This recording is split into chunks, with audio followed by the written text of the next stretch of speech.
നമസ്കാരം. കൃഷ്ണാര്യ മിത്രത്തിലേക്ക് എല്ലാവർക്കും സ്വാഗതം. ശ്രീകൃഷ്ണ ഗോവിന്ദ ഹരേ മുരാരേ ഹേ നാഥ നാരായണ വാസുദേവ. ശ്രീകൃഷ്ണ ഗോവിന്ദ ഹരേ മുരാരേ ഹേ നാഥ നാരായണ വാസുദേവ. ശ്രീ ഗുരുവായൂരപ്പ ശരണം ഹരേ. ഇന്നത്തെ സത്സംഗത്തിലേക്ക് എല്ലാവർക്കും ഒരിക്കൽ കൂടി സ്വാഗതം. ഇന്ന് അതായത് 23-ാം തീയതി ശ്രീലകത്ത് ശ്രീ ഗുരുവായൂരപ്പൻ മുട്ടുകുത്തി നിൽക്കുകയാണ്. മുട്ടുകുത്തി ഉയർന്നു നിൽക്കുന്ന ഉണ്ണികൃഷ്ണനാണ്. ആ ഉണ്ണികൃഷ്ണനെ മനസ്സിൽ വിചാരിച്ച് എല്ലാവരും തൊഴുതോളൂ കേട്ടോ. അപ്പൊ ഇന്നത്തെ വിശേഷങ്ങളിലേക്ക് കിടക്കാം. ഞാൻ കുറേ ദിവസങ്ങളിലായിട്ട് ഇപ്പോൾ ഒരു ഫുൾ വീഡിയോ ചെയ്യാറില്ല. മാത്രമല്ല ഞാൻ വഴിപാടുകളെ കുറിച്ചൊന്നും പറയാറുമില്ല. അപ്പൊ ഒരുപാട് പേര് ചോദിച്ചു എന്താ സവിത ഇപ്പോൾ വഴിപാടുകളെ കുറിച്ച് പറയാത്തത്, അതുപോലെ ഫുൾ വീഡിയോ ചെയ്യാത്തതെന്ന്. വഴിപാടുകളെ കുറിച്ച് പറയാത്തത് മറ്റൊന്നുമല്ല, ഗുരുവായൂർ ക്ഷേത്രത്തിൽ നിലവിലുള്ള ഒരുവിധം വഴിപാടുകളെ കുറിച്ചൊക്കെ ഞാൻ നിങ്ങളോട് പറഞ്ഞു കഴിഞ്ഞു. അപ്പൊ ഇനിയും വീണ്ടും വീണ്ടും പറയണോ എന്നുള്ള ഒരു സംശയത്തിലായിരുന്നു ഞാൻ വഴിപാടുകളെ കുറിച്ചൊന്നും വീണ്ടും പറയാതിരുന്നത്. എന്നാൽ ഈ അടുത്ത കാലത്തായിട്ട് എനിക്ക് കുറച്ച് പേരൊക്കെ മെസ്സേജ് അയക്കുന്നുണ്ട്, ഇതെന്താന്നൊക്കെ ചോദിച്ചിട്ട്.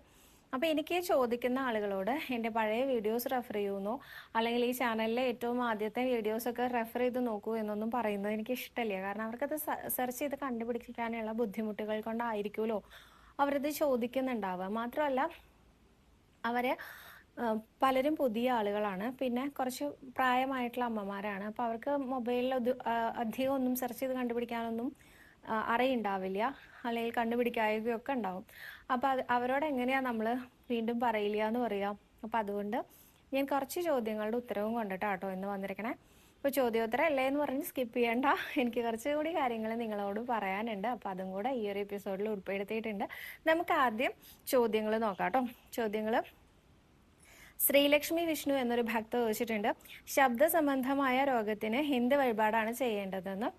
നോക്കൂ, ഇന്ന കാര്യത്തിന് ഇന്ന വഴിപാടില്ല എന്ന് ഞാൻ കുറേ പ്രാവശ്യം എല്ലാവരോടും പറഞ്ഞിട്ടുണ്ട്. ഇതൊക്കെ ഭക്തരുടെ ഒരു ഔചിത്യമാണ് എന്ന് ഞാൻ പറയാറുണ്ട് കേട്ടോ. അതായത് നിങ്ങൾക്ക് തന്നെ തോന്നും കുറച്ച് നാമം ജപിച്ചു കഴിഞ്ഞാൽ ഇനി ഇന്ന കാര്യത്തിന് ഇന്ന വഴിപാട് ചെയ്യാമല്ലോ എന്ന് തോന്നും. അപ്പോൾ ഈ അടുത്ത കാലത്ത് ഇതുപോലെ സംസാരശേഷിയെ കുറിച്ചും ശബ്ദത്തിനെ കുറിച്ചും പാട്ട് പാടുന്നതിനെ കുറിച്ചും ഒക്കെ ആയിട്ട് കുറെ ചോദ്യങ്ങൾ ചോദിച്ചപ്പോൾ അവരോടൊക്കെ എൻ്റെ മറുപടി ആയിരുന്നത് കേളിക്കൈ വഴിപാട് ചീട്ടാക്കിക്കോളൂ എന്നാണ്. അതായത് കേളികൊട്ട് എന്ന ഒരു വഴിപാട് ഗുരുവായൂർ ക്ഷേത്രത്തിലുണ്ട്, അത് ചീട്ടാക്കിക്കോളൂ. ശബ്ദ സംബന്ധമാണ് എന്നുള്ളത് കൊണ്ടാണ് കേട്ടോ ഞാൻ കേളിക്കൈ, അതൊരു വാദ്യഘോഷമാണ്, അതുകൊണ്ട് ശബ്ദമായിട്ട് റിലേറ്റഡ് ആയിട്ടുള്ള കാര്യങ്ങൾക്ക് ഞാൻ അങ്ങനെ ചീട്ടാക്കിക്കോളൂ എന്ന് പറയാറുണ്ട്. കേളിക്കൈ വഴിപാട് ചീട്ടാക്കാൻ 10 രൂപയാണ് ദേവസ്വത്തിലേക്ക് അടക്കേണ്ടത്. മാറ്റം വന്നിട്ടുണ്ടോന്ന് അറിയില്ല, ഞാൻ ഒന്നുകൂടെ നോക്കിയിട്ട് പറയാം കേട്ടോ. ഇത് ദീപാരാധനയ്ക്ക് ശേഷം കൊടിമരത്തിന്റെ ചോടെ നമ്മുടെ കൈയിന്റെ ഇടതുവശത്തായിട്ട്, ഗുരുവായൂരപ്പനെ നമ്മൾ തൊഴുത് നിൽക്കുന്ന സമയത്ത് നമ്മുടെ കൈയിന്റെ ഇടതുവശത്തായിട്ട് അവിടെയാണ് ഈ ഒരു കേളിക്കൈ നടക്കാറുള്ളത്, കേളികൂട്ട് നടക്കാറുള്ളത് കേട്ടോ. എല്ലാ ദിവസവും നടക്കാറുണ്ട്, കൊടിമരത്തിന്റെ ചോടയായിട്ട് നടക്കാറുണ്ട്, ദീപാരാധനയ്ക്ക് ശേഷം അതുപോലെ തന്നെ നാലമ്പലത്തിനകത്തും നടക്കാറുണ്ട് കേട്ടോ.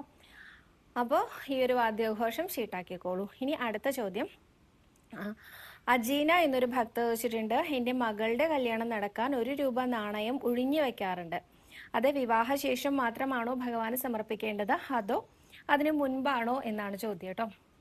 വിവാഹശേഷം അല്ല, നമുക്ക് എന്തായത് ഇന്ന കാര്യത്തിന് ഇന്ന വഴിപാട് എന്നുള്ളത് നമ്മൾ നേരാറുണ്ട്. പക്ഷെ ഇന്നത് സാധിപ്പിച്ച് തന്നാൽ ഇന്ന കാര്യം ചെയ്യാം എന്ന് പറഞ്ഞാൽ അത് വ്യാപാരം പറയുന്നത് പോലെയായി എന്നാണ് ആചാര്യൻ പറയാറുള്ളത്.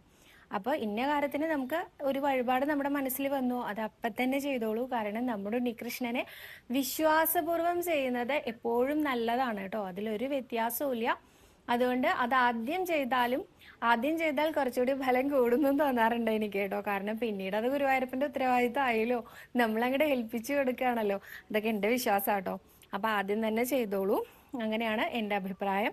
അടുത്തതായിട്ട് ചോദിച്ചിരിക്കുന്നത് മിനി പി എന്നൊരു ഭക്തയാണ്, വനമാലയും നിറമാലയും 2 തരം വഴിപാടാണോ എന്നാണ് ചോദ്യം. 2 തരം വഴിപാടാണ്. വനമാല എന്ന് പറയുന്നത് ഗുരുവായൂരപ്പന്റെ അലങ്കാരമാല അല്ലെങ്കിൽ ഭഗവാന് ചാർത്തുന്ന മാലയാണ് വനമാല. ഉണ്ടമാല എന്നാട്ടോ പറയാ. ഉണ്ടമാല അല്ലെങ്കിൽ തിരുമുടിമാല എന്നൊക്കെ പറയുന്നത് ഭഗവാന് ചാർത്തുന്ന മാലയാണ്. നിറമാല എന്ന് പറയുന്നത് ഭഗവാന്റെ ആ ഒരു ചുറ്റമ്പലം അല്ല, ഉള്ളമ്പലം, അതായത് നാലമ്പലത്തില് സന്ധ്യാസമയത്തുള്ള അലങ്കാരമാലകൾ, അതിനെയാണ് നിറമാല. നിറമാല എല്ലാ അമ്പലങ്ങളിലും അധികമായിട്ട് വിളക്ക് കത്തിക്കുന്നതിനും അധികമായിട്ട് മാല കൊണ്ടുള്ള അലങ്കാരങ്ങൾ ചെയ്യുന്നതിനെയാണ് നിറമാല എന്ന് പറയാറുള്ളത് കേട്ടോ. അപ്പോൾ ഗുരുവായൂർ ക്ഷേത്രത്തിലും അങ്ങനെ തന്നെയാണ്. നിറമാലയിൽ തന്നെ രണ്ട് തരം നിറമാലയുണ്ട്. ചെറിയ നിറമാലയുണ്ട്, വലിയ നിറമാലയുണ്ട്. ചെറിയ നിറമാലയാണെങ്കിൽ മാല കൊണ്ട് ഉള്ള അലങ്കാരം മാത്രമേ ഉണ്ടായിരിക്കുള്ളൂ. എന്നാൽ വലിയ നിറമാലയാണെങ്കിൽ മാല മാത്രമല്ല, വിളക്കുകൾ നിറയെ കത്തിച്ച് വെച്ചിട്ട്, അതായത് നാലമ്പലത്തിനകത്ത് നെയ്വിളക്കുകൾ ധാരാളമായി കൊളുത്തി വെക്കുന്ന ആ ഒരു ചടങ്ങിനെയും കൂടി ഉൾപ്പെടുത്തിക്കൊണ്ടാണ് വലിയ നിറമാല എന്ന് പറയുന്നത്. ഇതൊക്കെ സന്ധ്യാസമയത്താണ് കേട്ടോ നടക്കുന്നത്. അപ്പൊ ഇനി അടുത്ത ചോദ്യം ചോദിച്ചിരിക്കുന്നത് ജയലക്ഷ്മി ബിജുലാൽ എന്നൊരു ഭക്തയാണ്.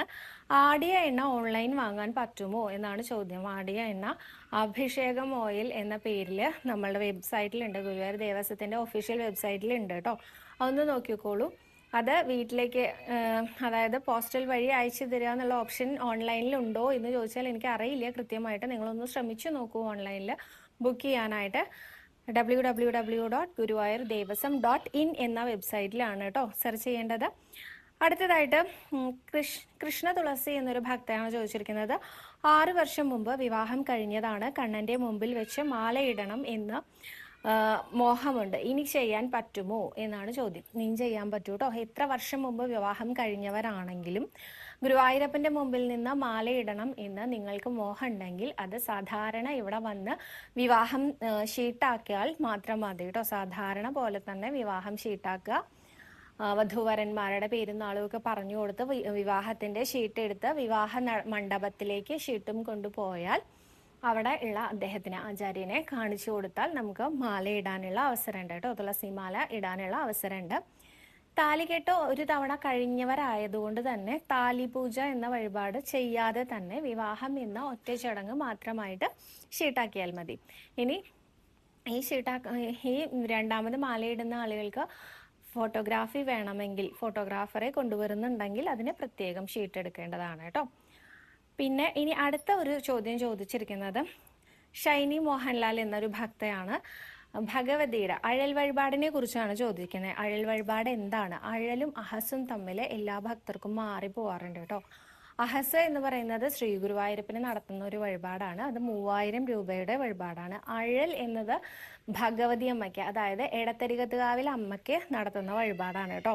ഈ അഴൽ വഴിപാട് നടക്കുന്നത് ഗുരുവായൂരപ്പന്റെ അത്താഴ പൂജയും തൃപ്പുകയും കഴിഞ്ഞ് നട അടച്ചതിന് ശേഷമാണ് എടത്തരികത്തുകാവിൽ അമ്മയ്ക്ക് അഴൽ വഴിപാട് നടത്തുന്നത്.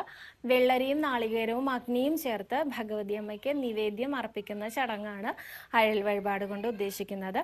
ഇത് എന്തിനു വേണ്ടിയാണ് ഭക്തരെ ഷീട്ടാക്കുന്നത് എന്നാണ് അടുത്ത ചോദ്യം. അത് നമ്മുടെ അഴലാകുന്ന, ദുഃഖങ്ങളാകുന്ന അഴൽ ഭഗവതിയമ്മയിൽ സമർപ്പിച്ച് സന്തോഷമാകുന്ന അനുഗ്രഹം തിരിച്ചു സ്വീകരിക്കുന്ന ചടങ്ങിനെയാണ് അഴൽ വഴിപാട് എന്ന് പറയുന്നത് കേട്ടോ.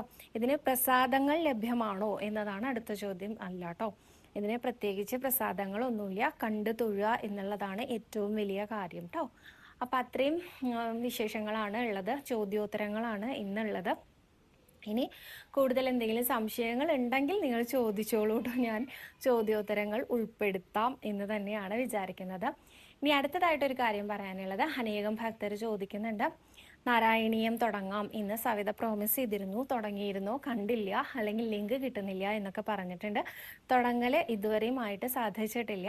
കാരണം അതിൻ്റെ പ്രിപ്പറേഷൻസ് നടന്നുകൊണ്ടിരിക്കുകയാണെന്ന് വേണം പറയാൻ. അതായത് നാരായണീയം ഒന്ന് ചൊല്ലിയിട്ട് വനമാല വ്യാഖ്യാനത്തിലൂടെ അതിൻ്റെ അർത്ഥം പറയൽ എന്നാണ് ഞാൻ ആദ്യം വിചാരിച്ചിരുന്നത്. അപ്പോൾ വനമാല വ്യാഖ്യാനം ഒന്ന് വായിച്ചു നോക്കിയാൽ നിങ്ങൾക്കത് പറയാം എന്നാണ് ഞാൻ വിചാരിച്ചത്. പക്ഷെ ഒരിക്കലും അങ്ങനെ ചെയ്യാൻ നമുക്ക് സാധിക്കില്ല. കാരണം വനമാല വ്യാഖ്യാനത്തിൽ അതിൻ്റെ ഒരു വേർഡ് ബൈ വേർഡ് ആയിട്ടുള്ള എക്സ്പ്ലനേഷൻ, അതായത് വേർഡ് മീനിങ് മാത്രമാണുള്ളത്, അതിൻ്റെ ഒരു എക്സ്പ്ലനേഷൻ അല്ല ഉള്ളത്. അപ്പോൾ ആചാര്യൻ എന്താണോ പറയുന്നത് അത് തന്നെ നിങ്ങളിലേക്ക് എത്തിക്കണം എന്നാണ് എൻ്റെ ഏറ്റവും വലിയ ആഗ്രഹം. ഇതിന് ശ്രീ ഗുരുവായൂരപ്പൻ്റെ ഒരു ദിവ്യ കാരുണ്യം വേണം. അപ്പോൾ അത് നടന്നുകൊണ്ടിരിക്കുകയാണ്, ഞാൻ പ്രിപ്പയർ ചെയ്തുകൊണ്ടിരിക്കുകയാണ്. എത്രയും പെട്ടെന്ന് അതുമായി നിങ്ങളിലേക്ക് എത്താം എന്ന് വിചാരിക്കുന്നു. ഇനി അതിന് മുമ്പായിട്ട് നിങ്ങളുടെ കുറച്ച് സംശയങ്ങൾ, നാരായണീയം നമുക്ക് എന്നും എപ്പോഴും വായിക്കാൻ പാടുമോ? എൻ്റെ അഭിപ്രായം കേട്ടോ, എൻ്റെ മാത്രം അഭിപ്രായമായിരിക്കാം. നാരായണീയം നമ്മളെപ്പോഴും ശുദ്ധമായിട്ട് വേണം കൈകാര്യം ചെയ്യാൻ. ഇതിന് സമയമൊന്നുമില്ല, ഏത് സമയത്തും. അതായത് വർക്കിംഗ് വുമൻസ് ആണെങ്കിൽ ഇപ്പോൾ രാവിലെ തന്നെ വേണമെന്ന് പറഞ്ഞാൽ വീട്ടിലെ ജോലികളെല്ലാം കഴിഞ്ഞ് പിന്നെ ഓഫീസിലും പോകണം. അപ്പം അതിൻ്റെ ഇടയിൽ നാരായണീയത്തിൻ്റെ ക്ലാസ് എന്നൊക്കെ പറഞ്ഞാൽ കുറച്ച് ബുദ്ധിമുട്ടാവും അല്ലേ. ഞാനൊരു ക്ലാസ് ആയിട്ടൊന്നും അല്ല കേട്ടോ ഉദ്ദേശിക്കുന്നത്. എനിക്ക് ക്ലാസ് എടുക്കാൻ മാത്രമല്ല, അറിവൊന്നുമില്ല. എനിക്ക് കിട്ടുന്ന അറിവ് വീഡിയോ ആയിട്ട് നിങ്ങളിൽ എത്തിക്കുക, അത്രേ ഞാൻ ഉദ്ദേശിക്കുന്നുള്ളൂ. അപ്പോൾ അത് നിങ്ങൾക്ക് ഇഷ്ടമുള്ള സമയത്ത് കേൾക്കാം, പക്ഷെ നിങ്ങൾ ശുദ്ധമായിരിക്കണം. അതാണ് ഒന്നാമത്തെ നിയമം. രണ്ടാമത്തെ കാര്യം, ഗുരുവായൂരപ്പനെയും ഗുരുപരമ്പരകളെയും വന്ദിച്ചതിന് ശേഷം മാത്രം, വന്ദന ശ്ലോകങ്ങൾ ചൊല്ലി നമസ്കരിച്ചതിന് ശേഷം, മേൽപ്പത്തൂർ നാരായണ ഭട്ടതിരിയെ നമസ്കരിച്ചതിന് ശേഷം മാത്രമാണ് നാരായണീയം വായിക്കാൻ തുടങ്ങാൻ പാടുള്ളൂ. അതാണ് അടുത്ത നിയമം. പിന്നെ ഇനി എന്താന്ന് വെച്ചാൽ, തെറ്റുകൾ വരില്ലേ വായിക്കുമ്പോൾ? അതാണ് ഏറ്റവും പേടി എന്ന് പറയുകയാണെങ്കിൽ, നാരായണീയ പുസ്തകമായി തന്നെ നിങ്ങളുടെ കയ്യിൽ ഉണ്ടായിക്കോട്ടെ, അത് നോക്കിക്കൊണ്ട് നാരായണീയം പാരായണം ചെയ്യുന്നത് എങ്ങനെയാണ് എന്നുള്ളത് നിങ്ങളൊരു 2-3 പ്രാവശ്യം കേട്ടതിന് ശേഷം മാത്രം നാരായണീയം പാരായണം ചെയ്യാൻ തുടങ്ങുക. അപ്പം നിങ്ങൾക്ക് കേട്ടിട്ട് വേണം മനസ്സിലാക്കാൻ. ആദ്യം മനസ്സിലാക്കിയതിന് ശേഷം വേണം ചൊല്ലിത്തുടങ്ങാൻ. അപ്പോൾ നിങ്ങൾക്ക് കൂടുതൽ എളുപ്പമാവും എന്നാണ് എൻ്റെ ഒരു അഭിപ്രായം കേട്ടോ. ഈ പറയുന്നതെല്ലാം എൻ്റെ അഭിപ്രായങ്ങളാണ്, അല്ലെങ്കിൽ ആചാര്യനിൽ നിന്ന് എനിക്ക് കിട്ടിയ അറിവുകളാണ്. അപ്പോൾ നാരായണീയം വായിക്കാൻ തുടങ്ങുന്നതിന് മുൻപായിട്ട് ശ്രീ ഗുരുവായൂരപ്പനെ നന്നായിട്ട് പ്രാർത്ഥിച്ച് ഗുരുസ്ഥാനത്ത് അദ്ദേഹത്തിനെ കണ്ടതിന് ശേഷം മാത്രം തുടങ്ങൂ. എത്രയും പെട്ടെന്ന് നമുക്ക് എല്ലാവർക്കും ഒരുമിച്ച് നാരായണീയം പഠിക്കാൻ സാധിക്കട്ടെ. ശ്രീ ഗുരുവായൂരപ്പനെ അതിനെ അനുഗ്രഹിക്കട്ടെ എന്നതാണ് അടുത്തതായിട്ട് പറയുന്ന വിശേഷങ്ങൾ. അപ്പോൾ ഇന്ന് ഇത്രയും വിശേഷങ്ങളേ ഉള്ളൂ. നാളെ കൂടുതൽ വിശേഷങ്ങളുമായിട്ട് വരാൻ സാധിക്കട്ടെ. ഫുൾ വീഡിയോയിലൂടെ തന്നെ നിങ്ങളെ കാണാൻ സാധിക്കട്ടെ. അതൊക്കെ എന്താ പറയുക, അവസാന നിമിഷമാണ് എല്ലാം ശരിയാവുന്നത് കേട്ടോ. അപ്പോൾ ഗുരുവായൂരപ്പൻ തീരുമാനിക്കുന്നത് പോലെ അല്ലേ. അപ്പോൾ സർവരോഗ വിനാശന, സർവ പാപ വിനാശന, സർവ ദുഃഖ വിനാശന, സർവസൗഖ്യപ്രദായക ശ്രീ ഗുരുവായൂരപ്പ ശരണം ഹരേ.